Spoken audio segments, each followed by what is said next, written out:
Hi, fourth graders, chapter 14. They flew through the dark tunnel for hours. Gregor felt Boots's little head sink down on his shoulder, and he let her go. He couldn't let her nap too long during the day, or she'd wake up in the middle of the night wanting to play. But how could he keep her awake when it was dark and she couldn't move? He'd have to deal with that later. The gloom brought all Gregor's negative thoughts back. His dad imprisoned by rats, his mom crying, the dangers of taking Boots on this unknown voyage, and his fear at the pillar. When he felt the bat coasting down for a landing, he was relieved at the distraction, although he disliked meeting up with Lexa and Henry again. He was sure they would be more smug and patronizing than ever, stuck up. They dipped into the cavern that was so low the bat's wings brushed both the ceiling and the floor. When they landed, Gregor dismounted, but he couldn't straighten up without bumping his hard hat. The place kind of reminded him of a pancake, round and large and flat. He could see why the cockroachers had chosen it. The bats couldn't fly well, and the humans and the rats couldn't fight properly with those 4-foot ceilings. He roused Boots, who seemed to enjoy her new surroundings. She toddled around, standing on tiptoe to touch the ceiling with her fingers. Everyone else just sat on the ground and waited. The bats hunched over, twitching at what Gregor supposed were sounds he couldn't even hear. A delegation of roaches appeared and bowed low. The humans got to their knees and bowed back, so Gregor did the same. Not one to stand on ceremony, Boots ran up with her arms extended in greeting. "Bugs! Bugs! Big bugs!" she cried. A happy murmur ran through the group of roaches. "Be she the princess? Be she?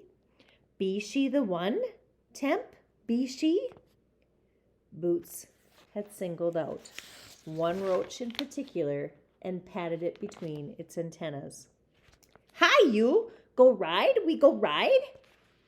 "Knows me? The princess knows me?" said the roach in awe, and all the other roaches gave a little gasp. Even the humans and the bats exchanged looks of surprise. "We go ride? More ride?" said Boots. "Big bug! Take Boots on ride," she said, patting him more vigorously on the head. "Gentle, Boots," said Gregor, hurrying to catch her hand. He placed it softly on the bug's head. "Be gentle, like with puppy dogs." "Oh, gentle, gentle," said Boots, lightly bouncing her palm on the roach, and it quivered with joy. "Knows me? The princess knows me?" the roach whispered. "Recalls she the ride? Does she? Does she recall the ride?" Gregor peered closely at the roach. "Oh, are you the one who carried her to the stadium?" he asked. The roach nodded in assent. "I be Temp, I be," he said. Now Gregor knew what all the fuss was about. To his eyes, Temp looked exactly like the other 20 roaches sitting around. How on earth could Boots have picked him out of the crowd? Vicus looked at him with raised eyebrows as if asking for an explanation, but Gregor could only shrug and reply, "Yeah, it was a little weird." "More ride?" pleaded Boots. Temp fell on his face reverently, and she clambered right onto his back. For a moment, everybody just watched them pattering around the chamber. Then Vicus cleared his throat. "Crawlers, we have grave matters, serious matters to place before you. Take us to your king. Take us." The roaches reluctantly tore themselves away from watching Boots and led Vicus and Solovet away.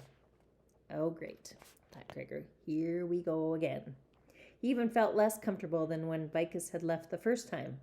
Who knew what Henry and Lexa might do now? And then there was this matter of giant roaches. He didn't feel particularly safe in the bugs' land. Just yesterday they had considered trading him and Boots to the rats. Well, at least there was Meredith, who seemed decent enough, and the bats weren't too bad. Temp and another roach named Tick had stayed behind. They completely ignored the rest of the party, while they took turns giving the toddler rides. The 5 bats gathered together in a clump and fell asleep, exhausted from the day's flight. Meredith placed the torches together to make a small fire and put on some food to warm. Henry and Lexa sat apart speaking in low voices, which was fine with Gregor. Meredith was the only one he felt like talking to anyway. "So, Can you tell the crawlers apart, Meredith? Asked Gregor. He dumped all his batteries on the ground to sort out the dead ones while they talked. No, it is most rare that your sister can. Among us are few that can make distinctions, can tell them apart. Vicus is better than most, but to pick one from so many? It is passing strange, said Meredith. Perhaps it is a gift from the overland, he suggested. No, they look identical to me, said Gregor. Boots was really good at those games where they gave you 4 pictures that looked alike, except there was one tiny difference. Like there were 4 party hats, and one had 7 stripes instead of 6. And if they were all drinking from paper cups, she always knew whose was whose, even if they got mixed up in the table together. Maybe every roach really did look distinctly different to her. Gregor opened up the flashlight. It took 2 D-sized batteries. He swapped the other batteries in and out, trying to determine which one still had power. As he worked, he inadvertently flipped the switch on when the flashlight was pointing at Luxa and Henry. He accidentally did that. They jumped, unaccustomed to sudden bursts of light. He did it a couple more times on purpose, which was a little childish, but he liked seeing them flinch. Yeah, they'd last about 5 seconds in New York City, he thought, and that made him feel a little bit better. Of the 10 batteries, all but 2 still had juice, so he had 8 left.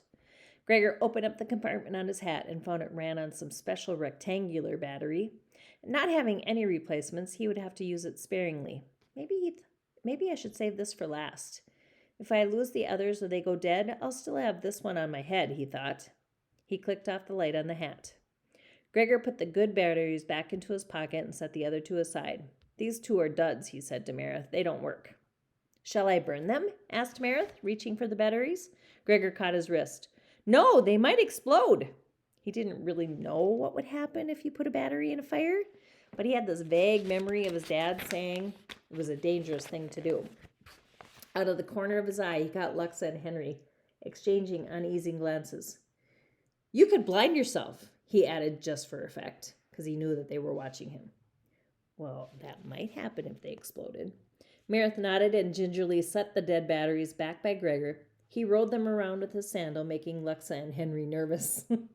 But when he saw that Meredith looked a little nervous too, he stuck the duds into his pocket. Vicus and Solivet returned just as the food was ready. They looked worried.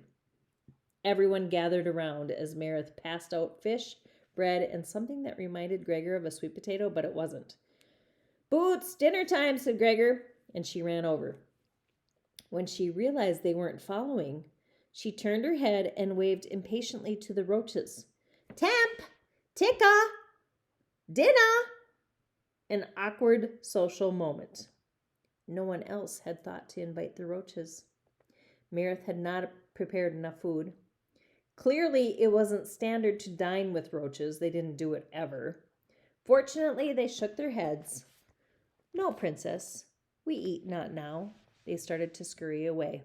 Stay there, said Boots, pointing at Temp and Tick. You stay there, big bugs. And the roaches obediently sat down. Boots, said Gregor, embarrassed.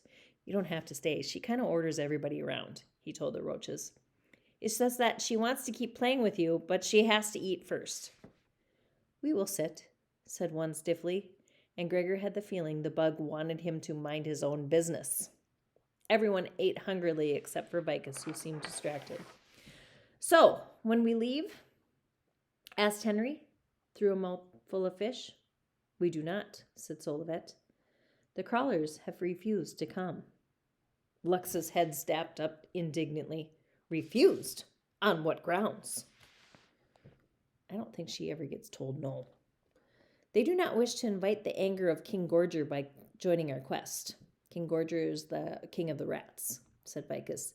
They have peace with both humans and rats now. They do not want to unseat it. They don't want to take that away.